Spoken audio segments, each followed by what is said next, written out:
Como Caim encontrou uma esposa se só havia Adão, Eva e seus filhos? Caim matou seu irmão, foi amaldiçoado por Deus, partiu errante pela terra. E de repente, como se o texto bíblico desse um salto no tempo, ele está casado, edificando uma cidade e iniciando uma linhagem. Mas com quem?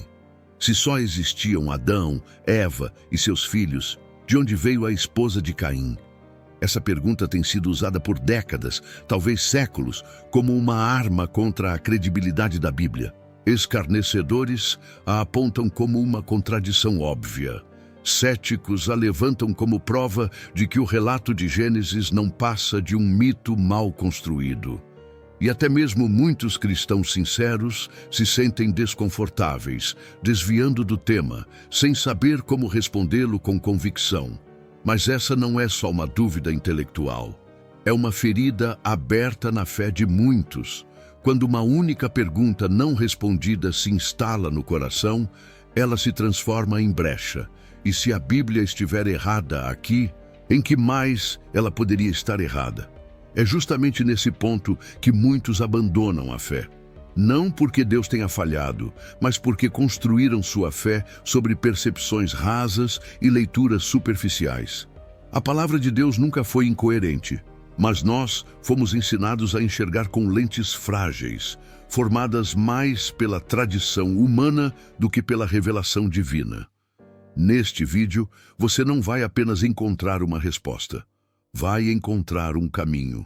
Porque a pergunta de Caim é, na verdade, o início de algo muito maior, uma jornada em direção à maturidade bíblica, a reverência pelas Escrituras e a centralidade de Cristo em toda a narrativa da redenção. O que parecia ser um erro no texto é, na verdade, uma oportunidade para despertar. A resposta não está onde os críticos estão olhando. E a dúvida não precisa ser o fim da fé, mas o início de uma fé mais firme, mais profunda e mais consciente. Mas para isso é preciso coragem. Coragem para sair do conforto das respostas prontas. Coragem para confrontar o silêncio da Bíblia. Coragem para buscar, não apenas explicações, mas o próprio autor da história. Você está pronto? O silêncio que grita. A pergunta que abala. A fé de muitos. O silêncio da Bíblia é, muitas vezes, mais ensurdecedor do que suas palavras. Quando lemos que Caim conheceu sua mulher e gerou filhos, mas não há nenhuma menção de onde essa mulher veio, uma inquietação se instala. Por que a Bíblia omitiu esse detalhe? Foi esquecimento? Foi erro de narrativa? Ou há algo mais profundo por trás desse silêncio? Essa pergunta, aparentemente simples, já abalou a fé de muitos. Afinal, se só existiam Adão, Eva e seus filhos, como Caim poderia ter encontrado uma esposa? A dúvida se transforma em brecha, e a brecha se torna acusação. Daí nascem frases como: a Bíblia se contradiz. Não dá para confiar nesses textos antigos. Isso é prova de que tudo foi inventado. Mas por trás dessa acusação está uma expectativa equivocada, a de que a Bíblia seja um registro exaustivo da humanidade, como se fosse uma enciclopédia cronológica, listando cada detalhe da existência humana desde o Éden. Só que a palavra de Deus nunca teve essa proposta. A Bíblia não foi escrita para satisfazer a nossa curiosidade, mas para revelar o caráter, o plano e a vontade de Deus para a humanidade. Tudo o que está nela tem um propósito, e tudo o que não está também. O silêncio sobre a esposa de Caim não é um erro, é um convite para olharmos para o texto não com os olhos da dúvida, mas com os olhos da reverência. Um convite para reconhecermos que a Bíblia é seletiva porque é sagrada. Ela não está interessada em responder tudo. Está interessada em conduzir ao único que é tudo, o próprio Deus. Ao invés de perguntar por que a Bíblia não disse, deveríamos nos perguntar por que ela disse o que disse. Esse é o caminho da maturidade espiritual. Não é fugir da dúvida. É transformar a dúvida em busca e a busca em revelação. No contexto original, a estrutura literária do Gênesis segue um padrão semita comum. Foco nos personagens centrais, saltos temporais intencionais, ausência de detalhes considerados irrelevantes para a mensagem principal. O objetivo nunca foi registrar cada evento, mas construir a genealogia da promessa, a linhagem por onde viria o Messias. Dessa forma, o silêncio não é uma falha, mas uma moldura. Ele destaca o que realmente importa. O centro não é a esposa de Caim. O centro é a progressão do pecado, a paciência divina e o avanço do plano de redenção. A pergunta, portanto, permanece. Mas agora, ela já não nos abala.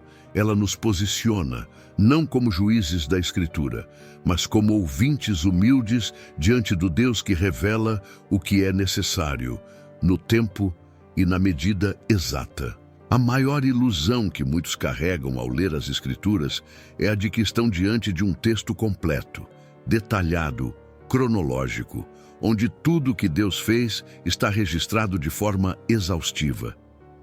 Mas essa é uma expectativa moderna, imposta ao texto antigo. E quando lemos a Bíblia com essa mentalidade, exigindo dela o que ela nunca prometeu entregar, nos frustramos. A Bíblia não é um diário histórico, é uma revelação progressiva. E como toda revelação, ela é seletiva. Não porque falta nela alguma coisa, mas porque ela foi escrita com um propósito: levar o ser humano ao arrependimento, à fé e à reconciliação com Deus. Tudo o que não serve a esse propósito, Deus escolheu não registrar. A ausência de certos detalhes, como o nome da esposa de Caim, não significa falha, significa foco. Significa que Deus, na sua sabedoria perfeita, escolheu deixar de fora o que não contribuiria para a narrativa do plano de redenção. Isso exige de nós humildade, porque estamos acostumados a sermos informados de tudo. Mas Deus não quer apenas informar, Ele quer transformar. Ao exigir que a Bíblia conte tudo, colocamos nossa curiosidade acima da soberania de Deus. É como se disséssemos: Senhor, eu só confiarei em Ti se me explicares cada detalhe da criação. Mas fé não nasce da explicação. Fé nasce da revelação. E a revelação de Deus é sempre suficiente, mesmo quando o texto é silencioso. No contexto cultural daquele tempo, não havia preocupação em registrar todos os fatos periféricos. O registro da história bíblica segue uma lógica teológica, não jornalística. O que não cooperava para a construção do plano divino simplesmente não era mencionado. E isso se repete em toda a Bíblia, de Gênesis a Apocalipse. Essa percepção muda tudo.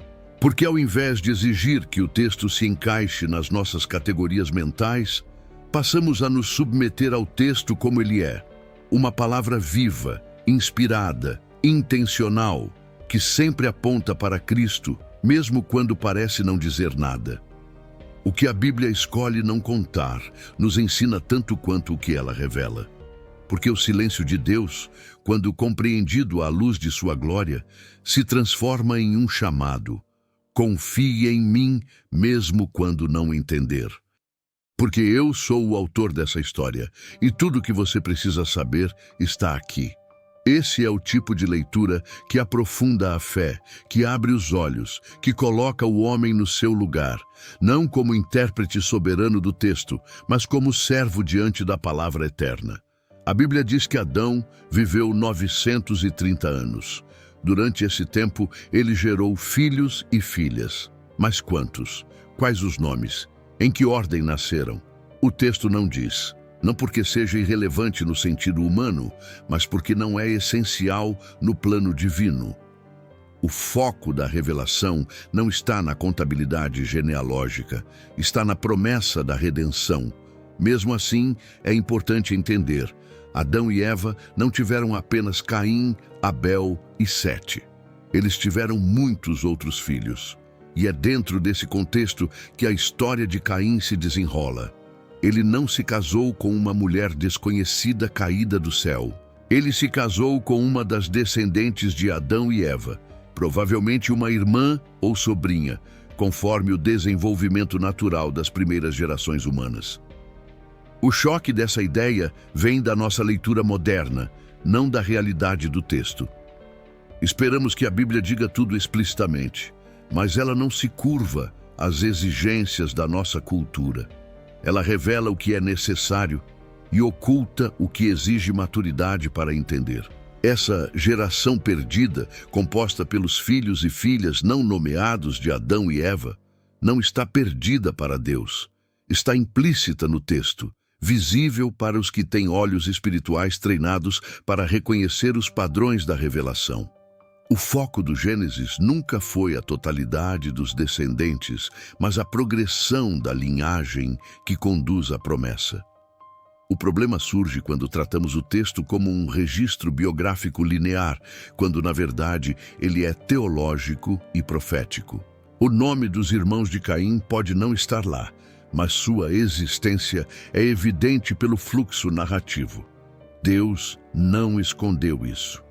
Ele apenas não disse com os detalhes que nossa curiosidade gostaria. Entender isso é essencial para responder à dúvida com sobriedade, mas também com temor. Porque por trás dessa questão está uma crítica muito maior, a de que Deus teria deixado buracos em sua palavra. Mas a palavra de Deus não tem falhas, ela tem propósitos. E os nomes que não foram escritos talvez nos ensinem mais sobre o caráter de Deus do que os nomes que foram registrados.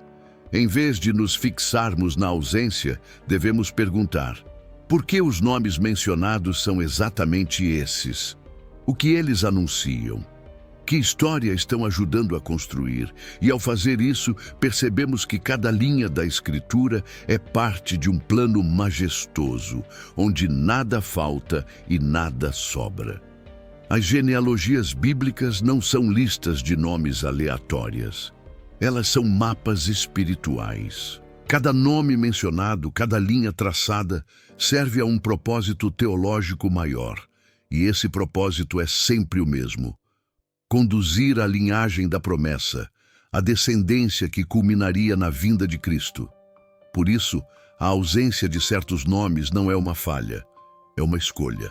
A genealogia de Gênesis, por exemplo, salta de Caim para Sete, depois para Enos, Enoque, Noé, e segue adiante até chegar a Abraão, Davi e finalmente a Jesus.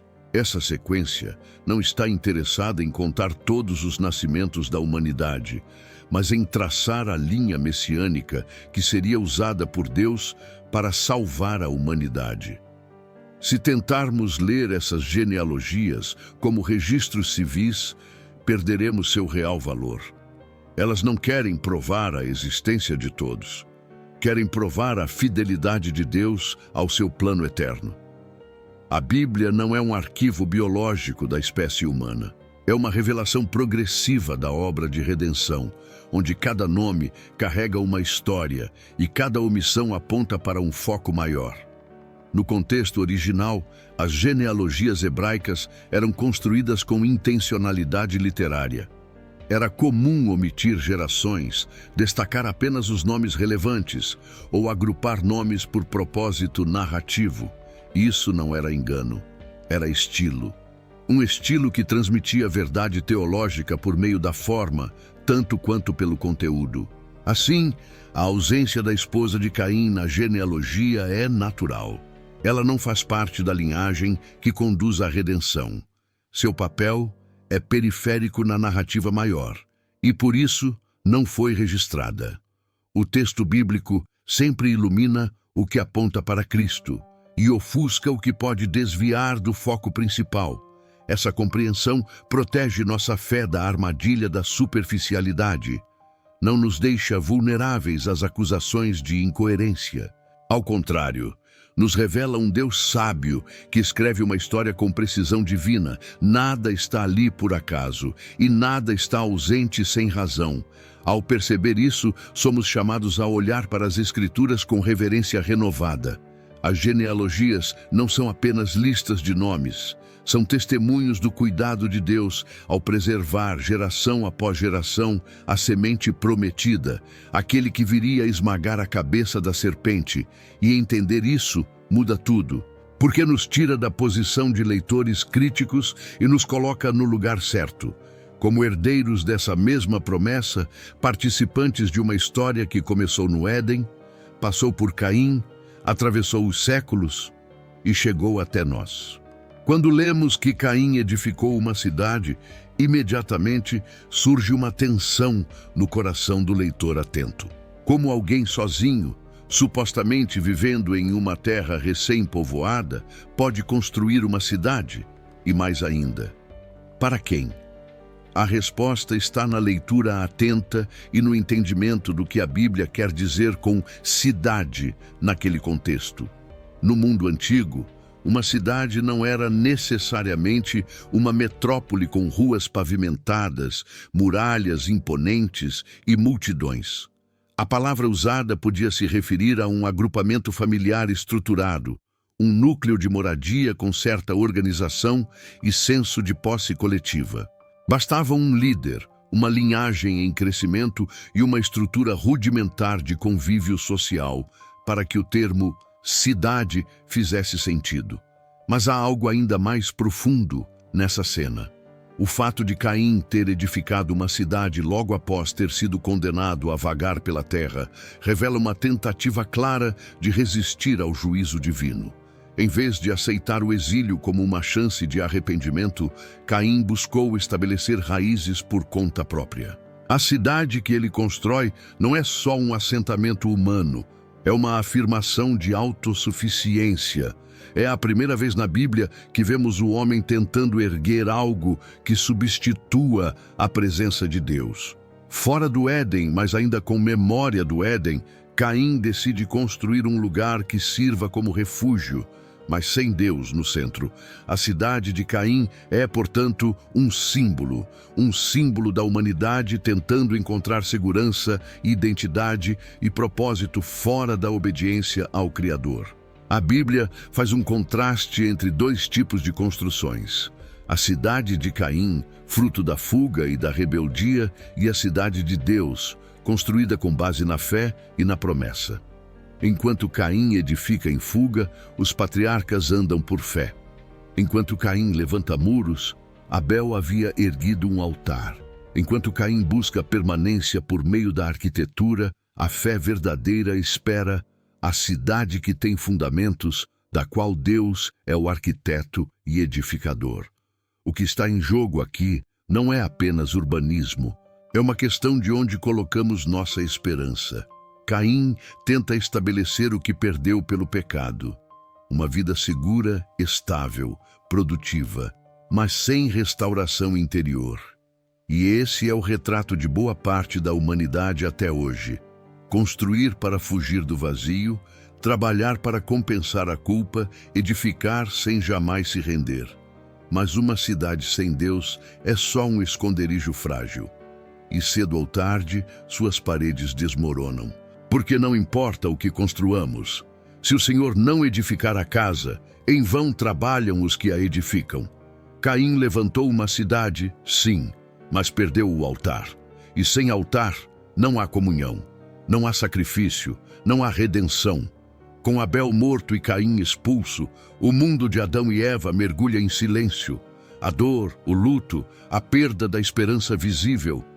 A geração seguinte nasce não em um jardim, mas no campo duro da realidade caída. E é nesse novo cenário que uma cultura começa a emergir. Uma civilização que carrega marcas profundas da queda e da ausência de Deus. O mundo de Caim sem Abel é o primeiro mundo onde a vida continua mesmo depois do pecado, mas sem arrependimento.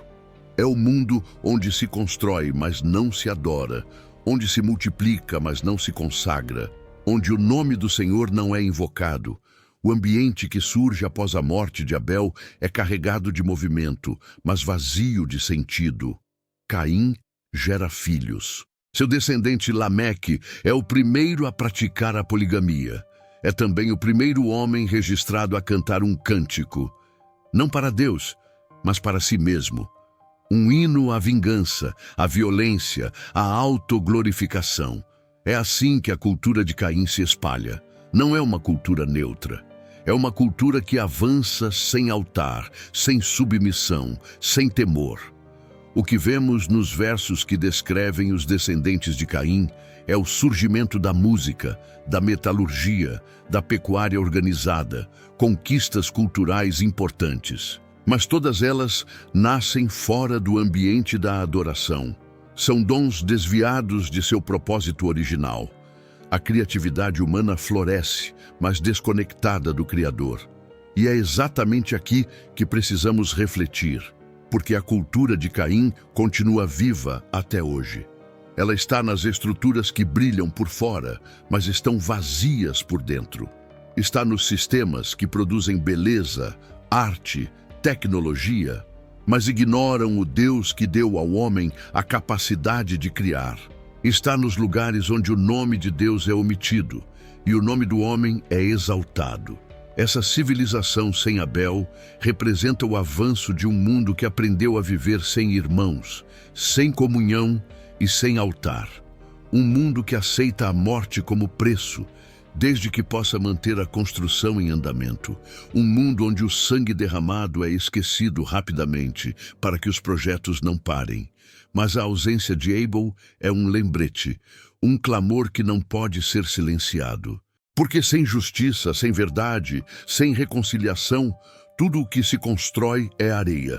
Por isso a história de Caim e seus descendentes não é apenas um registro do passado, é um espelho do presente.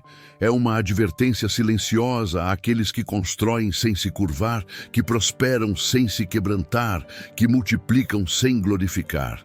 E mais do que isso, é uma pergunta para cada um de nós. O que estamos edificando? E para quem? Ela está lá, mas não tem nome. Aparece repentinamente no texto, como uma sombra discreta entre o exílio e a fundação de uma cidade. A esposa de Caim é uma das figuras mais enigmáticas do Gênesis, não por sua presença, mas por seu silêncio. Quem era essa mulher? De onde veio? Por que não foi mencionada antes? E o mais importante, o que a sua omissão nos ensina? A tentação de preencher essa lacuna com teorias conspiratórias é grande.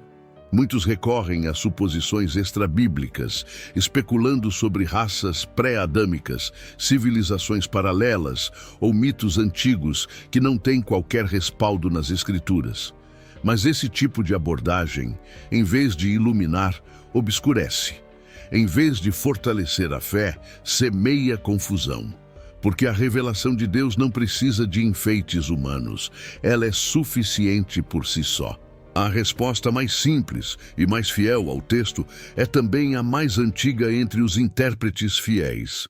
Caim se casou com uma das descendentes de Adão e Eva, uma irmã ou uma sobrinha. Isso não é confortável aos nossos padrões modernos, mas faz total sentido no contexto da primeira geração da humanidade. Em um mundo ainda sem a lei de Moisés, sem tabus culturais estabelecidos, sem degradação genética acumulada, esse tipo de união não representava violação moral. Representava multiplicação. Mas por que ela não tem nome? Porque o centro da história não é ela, nem Caim. O centro é Deus e o que ele está fazendo na história por meio da linhagem da promessa. A Bíblia é sempre seletiva, porque seu propósito não é registrar tudo, mas revelar o necessário para a fé.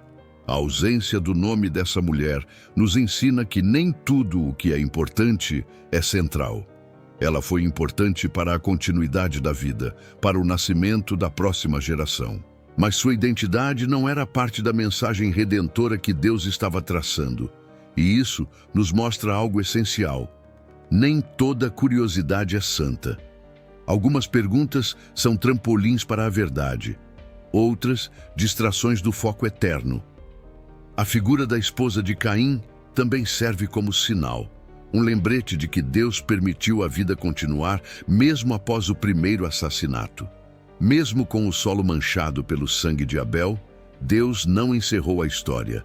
Ele permitiu que Caim gerasse filhos, que uma mulher o acompanhasse, que uma cidade nascesse. Isso não é aprovação, é paciência, é graça comum. Ela não tem nome, mas sua existência é suficiente para nos mostrar que a misericórdia de Deus ainda operava mesmo em um mundo quebrado. E isso aponta para algo muito maior, a promessa de que, mesmo quando a justiça é ferida e o altar é abandonado, Deus ainda preserva a semente da vida, porque Ele tem um plano.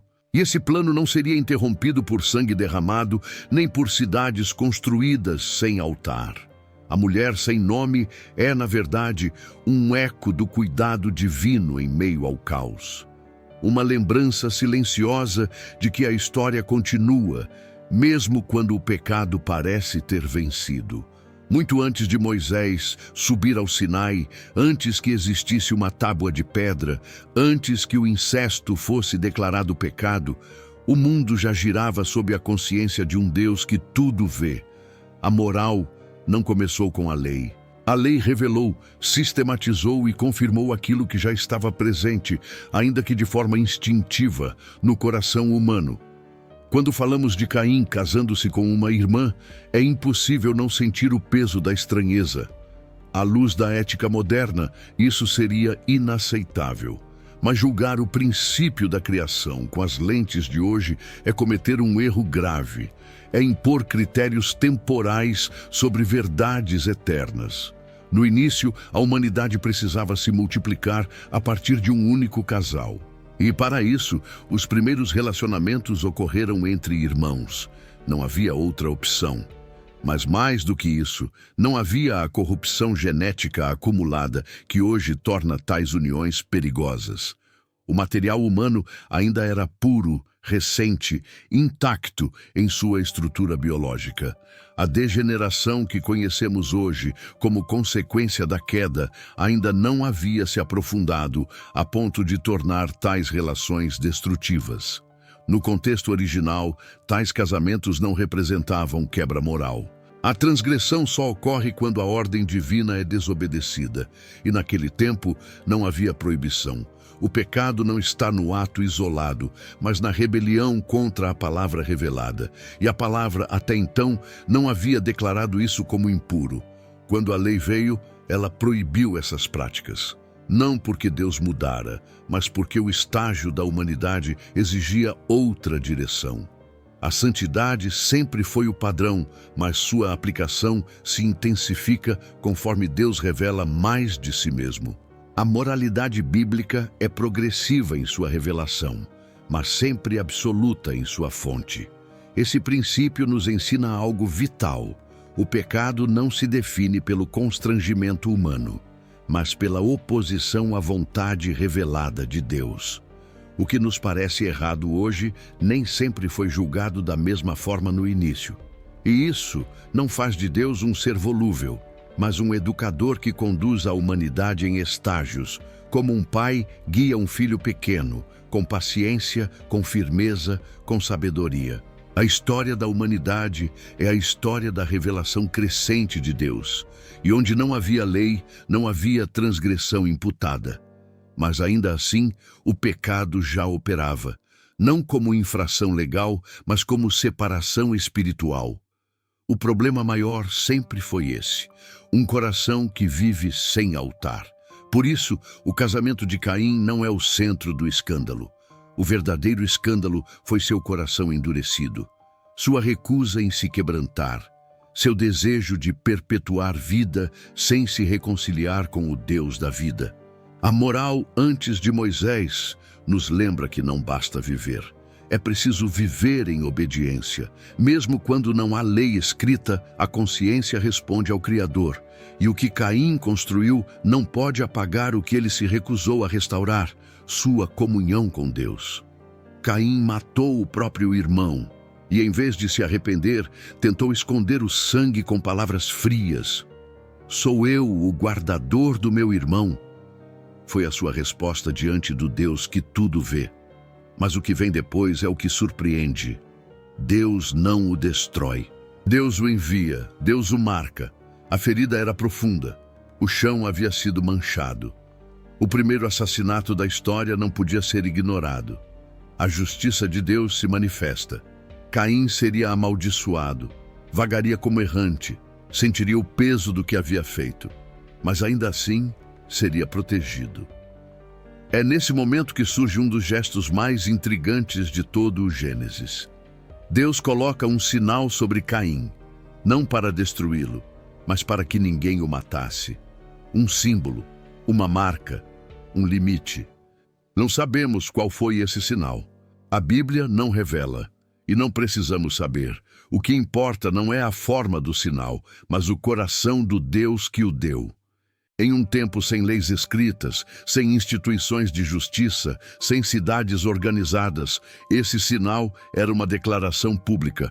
Caim pertence ao juízo de Deus. Ninguém mais podia tocar nele. E isso, mais uma vez, revela algo essencial sobre o caráter do Senhor. Ele é justo, mas também é misericordioso. Ele pune, mas também preserva. Ele fere, mas também protege. No contexto antigo, os povos ao redor criavam marcas tribais para diferenciar os seus. O sinal sobre Caim carrega esse eco cultural, mas com um significado mais profundo. Era um lembrete constante de que ele havia sido alcançado por algo que não merecia: tolerância divina. Mesmo após derramar sangue inocente, Caim não foi entregue ao caos. Ele foi mantido sob vigilância celestial. Isso não é romantizar o pecado, é exaltar a paciência de Deus. Um Deus que poderia ter encerrado ali a linhagem do assassino, mas escolheu deixar que ele vivesse, para que todos vissem o peso do juízo e o alcance da misericórdia. A ferida de Caim o marcou por dentro, mas o sinal de Deus o marcou por fora. O mundo via um errante. Deus via um sobrevivente do juízo. E essa é uma figura poderosa do Evangelho. Nós, que merecíamos ser riscados da existência, fomos alcançados por um sinal ainda mais forte: o sangue de Cristo, que não apenas impede o juízo imediato, mas remove a culpa para sempre. O sinal de Caim é sombra, o sinal da cruz é realidade. Caim viveu com a dor de ter sido poupado. Nós vivemos com a alegria de termos sido redimidos. E aqui, mais uma vez, o texto nos ensina: o que Deus quer não é simplesmente punir, é corrigir, é transformar, é levar ao arrependimento. Mas Caim nunca voltou, nunca levantou um altar, nunca procurou reconciliação. Ele foi marcado, mas não foi quebrantado. E essa talvez seja a maior tragédia de sua história. O sangue de Abel caiu sobre a terra como um grito. Não foi apenas um assassinato, foi uma quebra da ordem sagrada da criação. Pela primeira vez, a morte violenta tocou o ser humano. Pela primeira vez, um altar foi substituído por um campo. Um irmão deixou de ser companheiro para se tornar vítima. Mas o sangue de Abel não ficou em silêncio. Ele clamou, e Deus ouviu. Que fizeste? Disse o Senhor. A voz do sangue do teu irmão clama a mim desde a terra. Esse clamor não era verbal, era espiritual. Era justiça implorando resposta. Era a terra, que antes havia sido abençoada para produzir vida, agora encharcada de morte, clamando contra a injustiça. Esse momento revela algo profundo sobre Deus. Ele não é indiferente ao sangue inocente. Ele ouve, ele responde, ele age. Ao longo das Escrituras, esse eco ressurge. A morte de inocentes nunca passa despercebida. A terra geme, o céu se abala. O pecado que pensamos enterrar em silêncio sempre terá voz diante do trono de Deus. Mas então, séculos depois, outro sangue seria derramado. E esse não clama por vingança, clama por perdão. O autor de Hebreus diz que Jesus é o mediador de uma nova aliança, cujo sangue fala melhor do que o de Abel. Porque enquanto o sangue de Abel acusava, o sangue de Cristo intercede. Enquanto o sangue de Abel gritava por justiça, o sangue de Cristo oferece reconciliação. Essa é uma das conexões mais poderosas do texto bíblico. A história de Caim e Abel não é apenas o registro do primeiro homicídio. É uma sombra profética da cruz, uma figura do que o pecado causa e um anúncio do que Deus faria. Abel morre inocente, Cristo também. Abel é silenciado pelo irmão, Cristo é rejeitado pelos seus. Abel é morto no campo, Cristo fora da cidade. Abel tem seu sangue derramado na terra, Cristo no madeiro. Mas com uma diferença essencial: o sangue de Abel testifica contra, o de Jesus a favor. E aqui está o clímax espiritual. A mesma terra que recebeu o sangue de Abel foi criada por aquele que, um dia, deixaria o seu próprio sangue ser derramado sobre ela. A terra clamava por justiça. Deus respondeu com graça. A morte pedia vingança. Deus ofereceu salvação. O clamor do sangue de Abel ecoa até hoje. Mas a voz do sangue de Cristo fala mais alto, mais forte, mais profundo. E se você ouvir, ainda há tempo de responder. Às vezes, o que a Bíblia não diz é tão poderoso quanto o que ela revela. O silêncio das Escrituras não é ausência de conteúdo, é uma moldura. Um espaço que nos força a pausar, refletir e buscar não apenas informações, mas revelação. A ausência de detalhes sobre a esposa de Caim, a omissão dos nomes de irmãos e irmãs, a falta de uma descrição mais detalhada da cidade construída. Tudo isso incomoda aqueles que querem controlar o texto. Mas a Bíblia não foi escrita para nos colocar no controle, foi escrita para nos colocar de joelhos. Deus não deve satisfações ao homem. E a Escritura, inspirada pelo seu Espírito, não está sob a lógica do nosso tempo. Ela não é uma reportagem, é um rio de revelação. E o que ela omite, omite por sabedoria. Porque o foco não é preencher a nossa curiosidade, mas revelar a glória de Deus, a gravidade do pecado, a profundidade da queda e a grandeza do resgate em Cristo. Esse esquecimento aparente, na verdade, revela muito.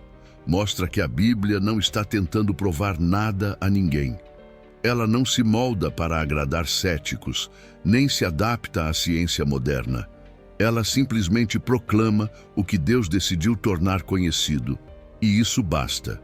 Ao lidar com o que o texto não diz, somos forçados a confiar, a deixar de lado a exigência por controle e assumir a postura de quem ouve, não de quem julga, porque Deus não revelou tudo, mas revelou o suficiente. A ausência da explicação sobre a esposa de Caim, por exemplo, nos mostra que o foco da narrativa nunca foi ele, nem ela. O foco sempre foi a progressão do plano de redenção. O que o texto omite, Deus não considera essencial para a salvação. O que ele registra, aponta para Cristo. Isso muda a maneira como lemos, porque passamos a perceber que a Bíblia não é um livro sobre o homem. É um livro sobre Deus, não é um tratado antropológico, é uma carta de redenção. E a pergunta mais importante não é o que a Bíblia não disse, mas sim, o que ela quis que eu visse. Quando enxergamos o silêncio como parte da mensagem, aprendemos a ouvir com o coração, e o Espírito Santo nos guia a uma verdade incontornável. Tudo o que está nas Escrituras, dito ou não, converge para uma única direção: Jesus Cristo.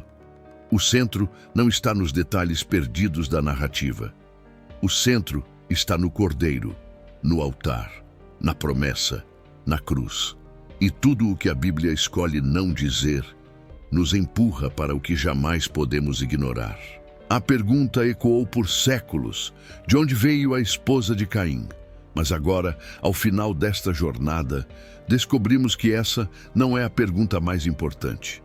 Porque a verdadeira questão não está em um detalhe do passado. Está no presente. Está em nós. está na eternidade. A resposta não está nela, está nele. Está em Deus, que mesmo diante do primeiro homicídio não destruiu a linhagem do assassino. Está no Senhor, que não permitiu que o sangue inocente de Abel fosse esquecido. Está no Criador, que manteve a história em movimento para que a promessa de redenção chegasse até o fim dos tempos, até o seu filho. A história de Caim é mais do que um mistério, é um espelho. Mostra o que acontece quando o homem rejeita o altar, abandona o arrependimento, constrói longe de Deus, multiplica-se sem comunhão e se afasta do propósito eterno. Mas mostra também a paciência divina, a misericórdia que ainda preserva mesmo em meio ao caos. Caim teve uma esposa, filhos, uma cidade. Teve tudo, exceto o essencial, Deus. E essa é a advertência final. Não importa o quanto você construa, não importa quantas perguntas você responda, não importa quanta lógica ou cultura ou poder você acumule. Se você vive longe de Deus, tudo isso é areia, tudo isso é vento. A palavra de Deus não foi escrita para satisfazer a curiosidade dos que duvidam. Foi escrita para transformar o coração dos que buscam. E se você chegou até aqui, é porque há em você uma sede que o mundo não sacia. Não basta saber de onde veio a esposa de Caim. A pergunta mais urgente é: de onde virá o seu socorro? E a resposta é clara. O socorro vem do Senhor, que fez os céus e a terra. Vem do Cordeiro que foi morto, cujo sangue não clama por vingança, mas oferece perdão. Vem daquele que não apenas escreve histórias, mas reescreve destinos. Hoje, você pode continuar buscando explicações, ou pode encontrar redenção. Pode continuar cavando nos bastidores do texto, ou pode se render ao autor. Porque a maior resposta não é uma explicação, é uma entrega, e a cruz de Cristo está diante de você, como esteve diante de todo aquele que reconheceu seu erro, sua queda, seu vazio.